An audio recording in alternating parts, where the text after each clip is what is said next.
আসসালামু আলাইকুম। চীন সফরে তারেক জিয়ার বিশাল অর্জন। চীন সফরে তারেক জিয়া উল্লেখযোগ্য 5টা জিনিস অর্জন করছে, যেটার জন্য দীর্ঘদিন থেকে বাংলাদেশ অপেক্ষা করতেছে। চীনের কাছে এই 5টা চাওয়া ছিল বাংলাদেশে। এটা ভারতের জন্য কঠিন একটা চ্যালেঞ্জ ছুড়ে দিয়েছে এই 5টা অর্জন। 1 নম্বর হলো বাংলাদেশ চীন থেকে প্রতিরক্ষা আইটেম কিনতেছে। 1 নম্বর হলো চীনের বিখ্যাত জে-10C যুদ্ধ বিমান, এবং আরেকটা হলো চীনের বিমান থেকে বিমানে নিক্ষেপযোগ্য ক্ষেপণাস্ত্র, বিমান বিধ্বংসী ক্ষেপণাস্ত্র, সেটা হলো PL-15, যেটা 25 সালের মে মাসে পাকিস্তান এবং ভারতের মাঝে 4 দিনের যুদ্ধে প্রমাণিত হয়েছে। এই চীনের জে-10C যুদ্ধ বিমান দিয়ে এবং PL-15 বিমান বিধ্বংসী ক্ষেপণাস্ত্র দিয়ে ভারতের 5টা যুদ্ধ বিমান ধ্বংস করে দিয়েছে একদম প্রথম আক্রমণে। ভারতের ওই যুদ্ধ বিমানগুলো হলো প্রায় 5ম প্রজন্মের, এগুলি ফ্রান্সের তৈরি। এই যুদ্ধ বিমানগুলি জে-10C এবং PL-15 ক্ষেপণাস্ত্র দিয়ে ধ্বংস করছে। ফ্রান্সের রাফায়েলের মতো বিখ্যাত এই যুদ্ধ বিমানগুলি, এগুলি বাংলাদেশ ক্রয় করছে চীনের থেকে। এটা ডক্টর ইউনূসে করে গেছেন, আর তারেক জিয়া সরকার এসে এটাকে অব্যাহত রাখছেন। উনি এই চুক্তি বাতিল করেন, এই চুক্তি রেখেছেন, এবং এটার অর্থায়ন যেভাবে হবে, চীনকে ধাপে ধাপে অর্থ পরিশোধ করবে, সেটা সম্পূর্ণ হয়েছে এই চীন সফরের মাধ্যমে। 1 নম্বর অর্জন হলো বাংলাদেশের প্রতিরক্ষা শক্তিশালী করবে চীন। এখানে চীন বিনিয়োগ করবে, বাংলাদেশকে সহযোগিতা করবে, এবং চীনের কৌশলগত আকাশ প্রতিরক্ষা ব্যবস্থা, বিমান বিধ্বংসী ক্ষেপণাস্ত্র এবং বিমান জে-10C এগুলি বাংলাদেশকে দিবে, এবং বাংলাদেশকে জে-10C পরিচালনার প্রশিক্ষণ দিবে, এবং কৌশলগত আরো অনেক ধরনের অস্ত্র দিবে, প্রশিক্ষণ দিবে, বাংলাদেশকে সহযোগিতা করবে।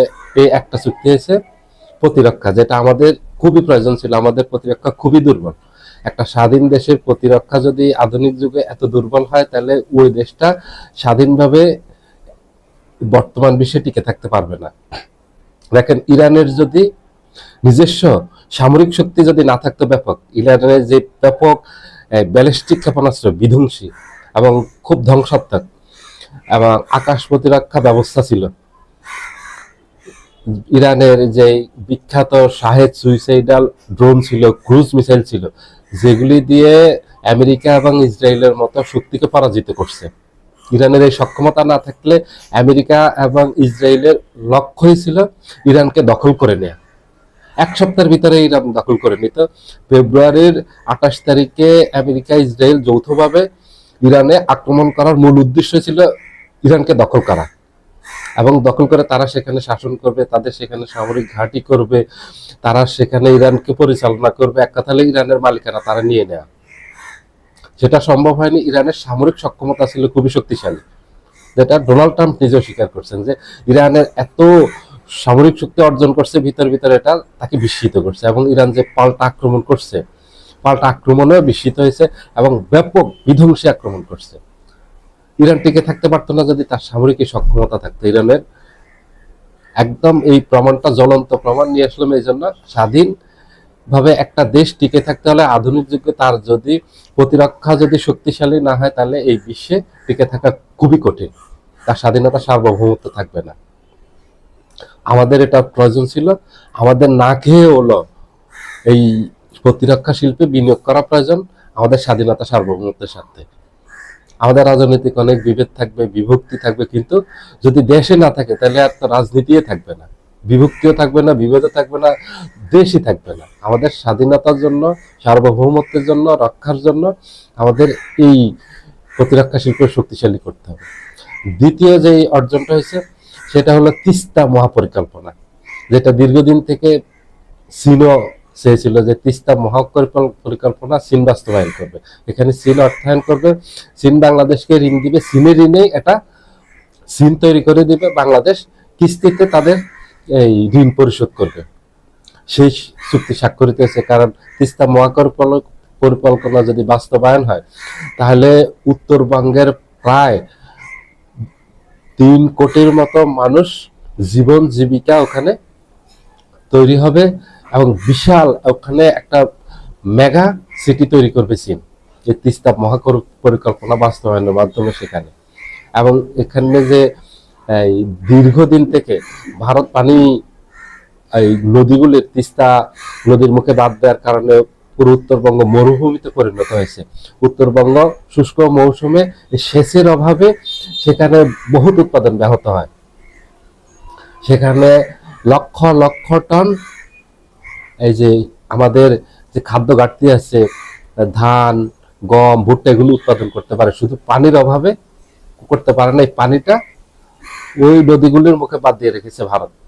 আর এই তিস্তা মহাপরিকল্পনা বাস্তবায়ন হলে আমাদের খাদ্য ঘাটতি থাকবে না, আমরা বাহিরে খাদ্য রপ্তানি করতে পারবো। এক, দ্বিতীয় হলো এই তিস্তা মহাপরিকল্পনার কারণে এই তিস্তা বাঁধের মুখে বাদ দেওয়ার কারণে আমাদের দেশ প্রত্যেক বছর বন্যা হয়। উত্তরবঙ্গের দেশ গাইবান্ধা, নীলফামারী, কুড়িগ্রাম, বগুড়া, জয়পুরহাট, লালমনিরহাট এই ব্লকটাতে, সিরাজগঞ্জ, এখানে প্রত্যেক বছর বন্যা হয় এবং ব্যাপক ক্ষয়ক্ষতি হয়।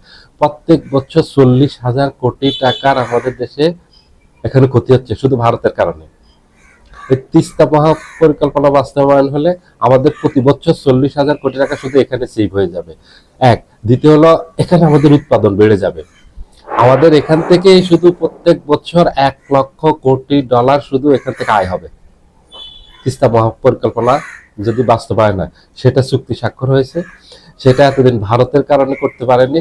শেখ হাসিনা তো ভারতের অনুগত ছিল, শেখ হাসিনা তো ভারতের দাসী ছিল, সেবা দাসী ছিল। শেখ হাসিনা তো ভারতের পাচারত, ভারত যা বলতো তাই শুনতো। এই জন্য এই তিস্তা মহাপরিকল্পনা বাস্তবায়ন করতে পারেননি। চীনেরও আগ্রহ ছিল, কিন্তু শেখ হাসিনা 15 বছর ক্ষমতা থাকাতে এটা সম্ভব হয়নি। এখন তারেক জিয়া এসে এই জনপ্রিয় সিদ্ধান্তগুলি নিয়েছেন। এটা আমাদের 18 কোটি মানুষের চাওয়া ছিল যে উত্তরবঙ্গের তিস্তা মহাপরিকল্পনা যেন বাস্তবায়ন করা হয়। এবং এই সফরের তারেক জিয়ার একদম প্রথম সফরে তারেক জিয়া সফল হয়েছেন। সেটা চীন তো অপেক্ষা আছে, তারেক জিয়াও সম্মতি দিয়েছেন, এখন সেটা আর বাস্তবায়নে কোনো বাধা নেই, এটা এখন বাস্তবায়নের কাজ শুরু হয়ে যাবে। তৃতীয়ত হলো আমাদের এই যে বর্ডার এলাকাতে যে ভারত প্রতিনিয়ত বিভিন্ন রাজ্য থেকে ভারতের মানুষ ধরে এনে আমাদের দেশে পুশিন করতেছে, এই পুশিনের একটা স্থায়ী সমাধান।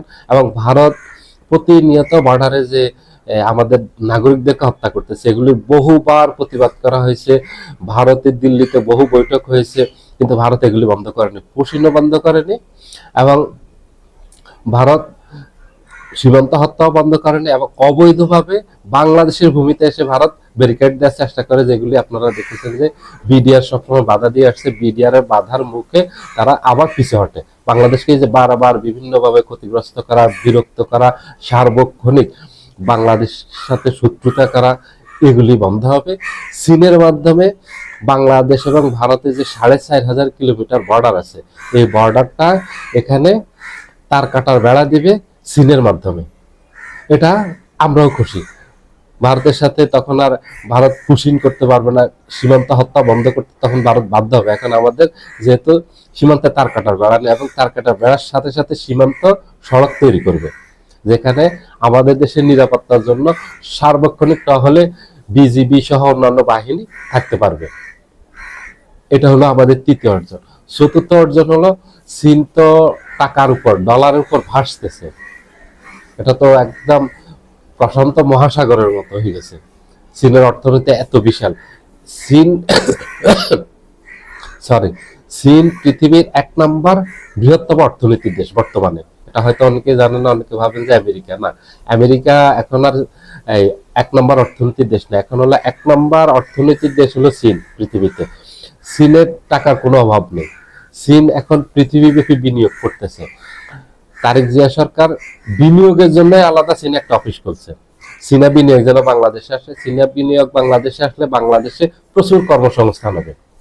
আমাদের বেকারত্বের 90% চলে যাবে যদি চীন ঠিকভাবে আমাদের এখানে বিনিয়োগ করে, এবং চীনের সাথে যদি সরকার সঠিকভাবে হ্যান্ডেলিং করতে পারে।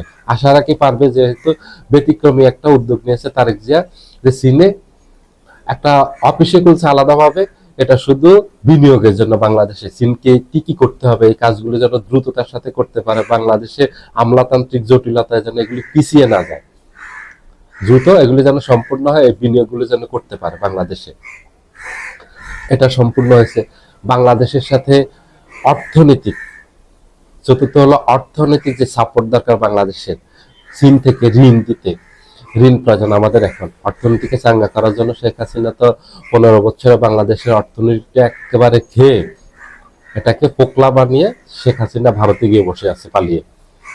এই অর্থনীতিকে চাঙ্গা করতে হবে, অর্থনীতিকে সচল করতে হবে। অর্থনীতি এখন অনেকটা থমকে আছে, কারণ আমাদের এখন রিজার্ভ এখনো খুব বাড়েনি, এখনো রিজার্ভ হলো 31 বিলিয়ন ডলারের মতো। এটা কমপক্ষে 5,000 বিলিয়ন ডলারে নিতে হবে বা 50 বিলিয়ন ডলারে নিতে হবে আপাতত, তাহলে আমাদের অর্থনীতি ঘুরে দাঁড়াবে। চীন এখানে সাহায্য করবে। চীন সম্মত হয়েছে বাংলাদেশকে ঋণ দিতে এবং স্বল্প ঋণ, স্বল্প সুদে ঋণ দিতে রাজি আছে। এটা হলো চতুর্থ অর্জন। পঞ্চম অর্জন হলো চীন সিপিসি বা চীনের যে রোড অ্যান্ড বেল্ট ইনিশিয়েটিভ যেটা আছে, চীনা যে সিল্ক রোড, এটা মিয়ানমারের মাধ্যমে বাংলাদেশ দিয়ে হবে। এটা আরো অনেক আগে হতো, এটা 2001 সালে যখন বিএনপি সরকার ক্ষমতায় ছিল তখন এটা চীনের সাথে একটা চুক্তি হয়েছে যে এটা হবে। ঠিক শেখ হাসিনা ক্ষমতা আসার পর 2009 সালে এটাকে একেবারে ডিপ ফ্রিজে পাঠিয়ে দিয়েছে, এটা একদম ওখানে পড়েছিল, এটা আর কাজ করেনি। কারণ এটা দিলে ভারত অসন্তুষ্ট হবে, এই জন্য শেখ হাসিনা ভারতের সন্তুষ্টির জন্য এটা করেনি।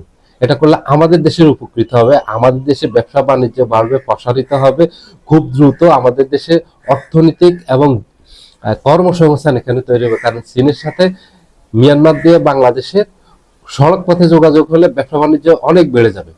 এদিক দিয়ে খুব শর্ট সময়ে চীনের সাথে বাংলাদেশ এখানে সড়ক পথে, রেল পথে যোগাযোগ করতে পারবে, যেটা আমাদের শুধু ব্যবসা বাণিজ্যের ক্ষেত্রে না, আমাদের শিক্ষার ক্ষেত্রে, চিকিৎসার ক্ষেত্রে, এগুলির ক্ষেত্রে খুব দ্রুত আমরা উন্নত করতে পারবো। আমাদের এই চিকিৎসা ব্যবস্থা নিতে পারবো চীনের সাথে, চীনের গুয়াংজুর সাথে, এদিকে খুব অল্প দূরত্বে বাংলাদেশের সাথে 1,500 কিলোমিটারের মতো দূরত্ব।